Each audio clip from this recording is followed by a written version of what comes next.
परिस्थिति और समय एबे खूब जटिल चली।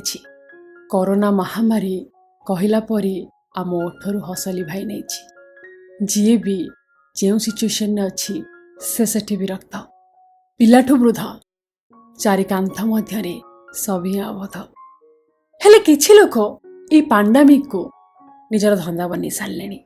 कोरोना ठू अधिक खतरनाक आम पाई से माने होई पड़िले। हाथरे नुहे एमाने तो मनीष को भातरे मारुछंती। जेतेबेले 10 किलोमीटर रास्ता पाई आंबुलांस चार्ज करे 14,000 टंका, सेतेबेले रोगी रोगठू अधिक पैसा को नजर दिए। 1000 टंकार इंजेक्शन 20,000 टंका होईगला बेले पैसा विषय रे संपर्क 2 थर भाविबाको बाध्य हुए। 300 टेस्ट एठी राता राती 3,000 टंकार पहुंची जाए। आउ बाप पाई ऑक्सीजन सिलिंडर जोगाड़ करू करू झियो निज इज्जत को भी बलि दे दिए।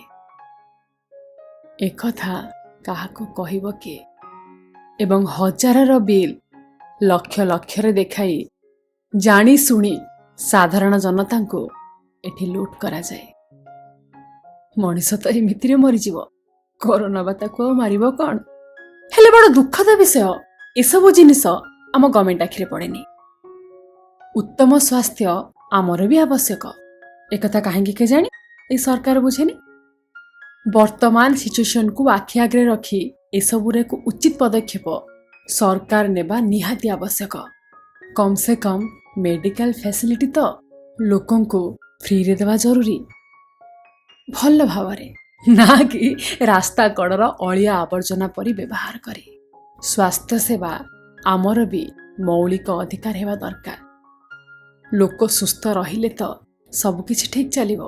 देशर आर्थिक परिस्थिति मध्य आपे आपे सुधरी जिवो। हेले लोकों को सुस्थ रहिबाको तो दियो। ए बेपारी मानक कबळरू साधारण जनता को मुक्त कराओ। आशा गवर्नमेंट या उपरे निश्चय किछि पदक्षेप नबो।